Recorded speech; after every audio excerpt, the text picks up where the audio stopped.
How to find your pin in Roblox. Hey everyone, if you have ever found yourself stuck trying to remember your Roblox pin, then you're not alone. Not worry, we are here to help. In this video, we'll guide you through some easy steps to recover your pin in Roblox. So let's get started and get you back in the game in no time. For this, open your default web browser in your device. Search for Roblox pin forgot in the search bar.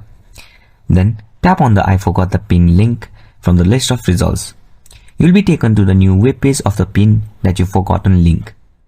Here you'll find the contact form link in the text page. Tap on the contact form link.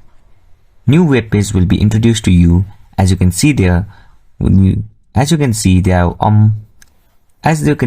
months, days and year fields. Enter them with ease and hit next. Then you'll be asked your contact information. There will be fields for username, first name, email address and confirm email address.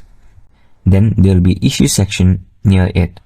Select the device from the list and help category 2 is there. Add a description to the description box and finally tap on submit. And you'll find your pin in Roblox. If you find this video helpful, please make sure to like and subscribe to our channel.